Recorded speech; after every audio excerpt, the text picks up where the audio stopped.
اپنی پالیسیوں پر نظر ثانی نہیں کرتے تو یہ کہنا غلط نہ ہوگا کہ وہ خود ہی امن کی راہ میں سب سے بڑی رکاوٹ بن رہے ہیں۔ مشرق وسطی ایک بار پھر ایک ایسے تصادم کی گرفت میں ہے جہاں بندوقوں کی گھن گرج تو سنائی دیتی ہے مگر انجام دھند میں چھپا ہوا ہے۔ امریکہ اور اسرائیل کی جانب سے شروع کی گئی عسکری کارروائیاں بظاہر طاقت کا مظاہرہ ضرور ہے، لیکن گہرائی میں دیکھا جائے تو یہ ایک ایسے اسٹریٹجک بحران کی نشاندہی کرتی ہے جس میں فتح کی کوئی واضح تعریف موجود نہیں ہے۔ غیر متناسب جنگوں میں کامیابی کا معیار میدان جنگ میں حاصل ہونے والی عارضی برتری نہیں ہوتا، بلکہ یہ ہوتا ہے کہ آیا ایک فریق اپنے مخالف کو اپنی سیاسی شرائط ماننے پر مجبور کر پاتا ہے یا نہیں۔ اسی پیمانے پر اگر موجودہ صورتحال کا جائزہ لیا جائے تو یہ کہنا مشکل نہیں کہ عسکری کامیابی ابھی تک سیاسی نتائج میں تبدیل نہیں ہو سکی۔ ایران کی حکمت عملی نسبتاً سادہ مگر مؤثر دکھائی دیتی ہے، جو کہ بقائی کامیابی ہے۔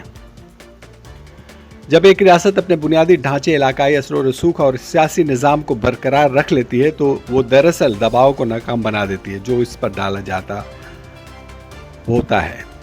اس کے برعکس امریکہ اور اسرائیل کے اہداف صرف وسیع بلکہ مبہم بھی دکھائی دیتے ہیں۔ کیا مقصد ایران کی پالیسی تبدیل کروانا ہے، اس کے علاقائی طاقت کو محدود کرنا ہے یا مکمل پذیرائی پر مجبور کرنا؟ جب اہداف واضح نہ ہو تو کامیابی بھی قابل پیمائش نہیں رہتی۔ یہی وہ مقام ہے جہاں اس جنگ کی سب سے بڑی کمزوری سامنے آتی ہے۔ کئی ہفتوں سے جاری اس کشیدگی نے پورے خطے کو اپنے لپیٹ میں لے لیا، مگر اس کے باوجود کوئی فیصلہ کن پیش رفت نظر نہیں آتی۔ اس کی بنیادی وجہ یہ ہے کہ تینوں فریق امریکہ، اسرائیل اور ایران اس تنازع کے اختتام کے بارے میں اکثر مختلف تصورات رکھتے ہیں۔ ایک فریق دباؤ کے ذریعہ نتائج چاہتا ہے جبکہ دوسرا محض اس دباؤ کو برداشت کر کے اسے بے اثر بنانے کی کوشش کر رہا ہے۔ تاریخ ہمیں بتاتی ہے کہ ایسی صورتحال اکثر طویل تنازعات کو جنم دیتی ہے جہاں وقتی عسکری کامیابی بالآخر اسٹریٹجک ناکامی میں بدل جاتی ہے۔ ویتنام کی جنگ اور دیگر مثالیں اس حقیقت کی یاد دہانی کراتی ہیں کہ طاقت کا بے دریغ استعمال ہمیشہ سیاسی کامیابی کی ضمانت نہیں ہوتا۔ اس جنگ میں بھی ایک واضح تضاد موجود ہے۔ میدان جنگ میں برتری حاصل کی جا سکتی ہے، مگر اگر مخالف اپنی بنیادی پوزیشن سے پیچھے نہ ہٹے تو یہ برتری بالآخر بے معنی ہو جاتی ہے۔ آج کی حقیقت یہ ہے کہ یہ تصادم ایک اسٹریٹجک تعطل کا شکار ہو چکا ہے، اور تعطل ہمیشہ خطرناک ہوتا ہے کیونکہ اس میں فریقین اکثر اپنی ناکامی تسلیم کرنے کے بجائے تصادم کو مزید وسعت دیتے ہیں۔ اگر یہی روش جاری رہی تو یہ جنگ نہ صرف خطے بلکہ عالمی استحکام کے لیے بھی ایک طویل مدتی خطرہ بن سکتی ہے۔ امریکہ کی دادا گیری اور اسرائیل کے خونی پنجوں سے مغربی ایشیا ایک بار پھر ایسی آگ میں جل رہا ہے جس کی تپش صرف اس خطے تک محدود نہیں رہے گی۔ گزشتہ 2 برسوں میں امریکہ اور اسرائیل کی گٹھ جوڑ نے خطے کو مسلسل کشیدگی، خونریزی اور عدم استحکام کی طرف دھکیلا ہے۔ اس پالیسی کا نتیجہ صرف جنگی محاذوں تک محدود نہیں رہا بلکہ اس نے انسانی زندگی، معیشت اور سماجی ڈھانچے کو بھی شدید متاثر کیا ہے۔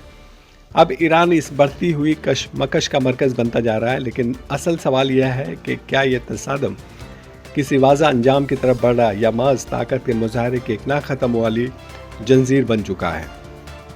تاریخ گواہ ہے کہ جب بھی طاقت، برتری اور تسلط کے نظریات نے جنم لیا، انہوں نے دنیا کو تباہی کے دہانے پر لا کھڑا کیا۔ دوسری جنگ عظیم اس کی سب سے بڑی مثال ہے، جہاں عسکریت پسندی اور بالادستی کے نظریے نے کروڑوں انسانوں کو نگل لیا۔ اس جنگ کے بعد دنیا نے یہ عہد کیا تھا کہ ایسے نظریات کو دوبارہ پنپنے نہیں دیا جائے گا، مگر آج کے حالات اس وعدے پر سوالیہ نشان کھڑے کر رہے ہیں۔ موجودہ صورتحال میں طاقت کا غیر متوازن استعمال، خود مختاری کو چیلنج کرنا اور سیاسی مقاصد کے لیے عسکری دباؤ بڑھانا ایک خطرناک رجحان کی نشاندہی کرتا ہے۔ یہ محض ایک علاقائی تنازع نہیں بلکہ ایک ایسی سوچ کی عکاسی ہے جو طاقت کو حق پر ترجیح دیتی ہے۔ تاہم ایک حقیقت واضح ہے، جنگی وقتی برتری تو دے سکتے ہیں مگر وہ پائیدار حل کبھی فراہم نہیں کرتی۔ اگر کوئی فریق یہ سمجھتا ہے کہ مسلسل دباؤ اور طاقت کے استعمال سے وہ اپنی سیاسی مقاصد حاصل کر لے گا تو تاریخ بار بار یہ ثابت کر چکی ہے کہ یہ غلط فہمی ہے۔ آج دنیا کو ایک بار پھر ایک فیصلہ کن موڑ کا سامنا ہے، یا تو ماضی کی غلطیوں سے سبق سیکھا جائے یا پھر انہی راستوں پر چل کر ایک طویل اور تباہ کن بحران کو دعوت دی جائے۔ امن کا راستہ طاقت کے استعمال سے نہیں بلکہ انصاف، مکالمے اور باہمی احترام سے نکلتا ہے۔ اگر یہ اصول نظر انداز کیے گئے تو یہ آگ صرف ایک خطے تک محدود نہیں رہے گی بلکہ پوری دنیا کو اپنی لپیٹ میں لے سکتی ہے۔ تو سوال یہ ہے کہ امن کا دشمن کون ہے؟ کیا وہ ریاستیں جو طاقت کے بل پر اپنی شرائط مسلط کرنا چاہتی ہیں، یا وہ پالیسیاں جو مکالمے کے دروازے بند کر کے تصادم کو ہوا دیتی ہیں؟ جب امریکہ اور اسرائیل جیسے طاقتور فریق عسکری دباؤ کو سفارتکاری پر ترجیح دیتے ہیں اور ایران جیسے ممالک اسے اپنی بقا کی جنگ سمجھتے ہیں تو امن سب سے پہلے قربان ہوتا ہے۔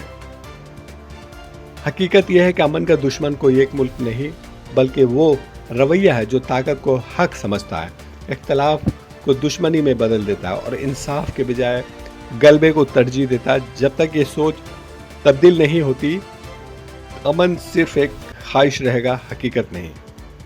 فہیم صاحب کا یہ شاندار مضمون، اسے آپ بھی پڑھیں اور اپنے دوستوں کے لیے شیئر کر دیں، آگے بڑھا دیں تاکہ وہ بھی اس سے استفادہ کریں۔